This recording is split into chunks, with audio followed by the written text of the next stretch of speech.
तीमुथियुस के नाम पौलुस रसूल का पहला खत और उसका 5वां बाब जो 25 आयात पर मुश्तमिल है। किसी बड़े उम्र रसीदा को गुलामत न कर, बल्कि बाप जानकर नसीहत कर, और जवानों को भाई जानकर, और बड़ी उम्र वाली औरतों को माँ जानकर, और जवान औरतों को कमाल पाकीज़गी से बहन जानकर, उन बेवाओं की जो वाकई बेवा है इज्जत कर। और अगर किसी बेवा के बेटे या पोते हों तो वो पहले अपने ही घराने के साथ दीनदारी का बर्ताव करना और माँ बाप का हक अदा करना सीखे, क्योंकि ये खुदा के नजदीक पसंदीदा है।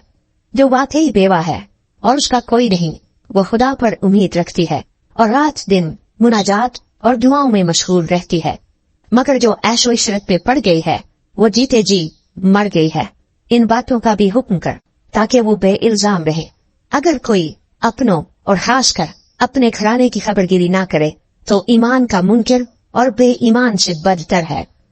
वही बेवा फर्द में लिखी जाए जो 60 वर्ष से कम की ना हो और एक शौहर की बीवी हुई हो और नेक कामों में मशहूर हो, बच्चों की तरबियत की हो, परदेशियों के साथ मेहमान नवाजी की हो, मुकद्दसों के पांव धोए हों, मुसीबत ज़दों की मदद की हो और हर नेक काम करने के दरपे रही हो। मगर जवान बेवाओं के नाम दर्ज न कर, क्योंकि जब वो मसीह के खिलाफ नफ्स के ताबे हो जाती है तो ब्याह करना चाहती है और सजा के लायक ठहरती है, इसलिए कि उन्होंने अपने पहले ईमान को छोड़ दिया।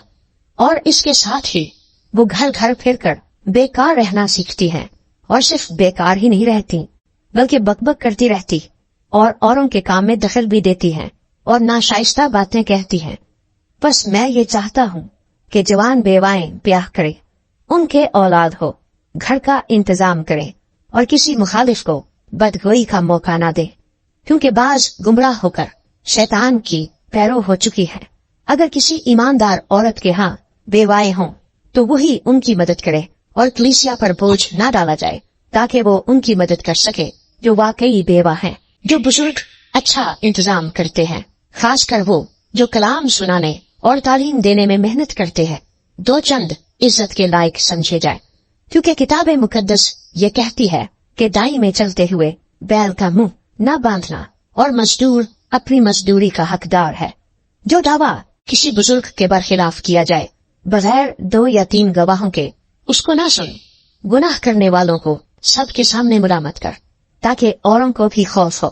खुदा और मसीह यीशु और बरगुज़ीदा फरिश्तों को गवाह करके मैं तुझे ताकीद करता हूँ कि इन बातों पर बिला तासुब अमल करना और कोई काम तरफदारी से न करना, किसी शख्स पर जल्द हाथ न रखना और दूसरों के कामों में शरीक न होना। अपने आप को पाक रखना।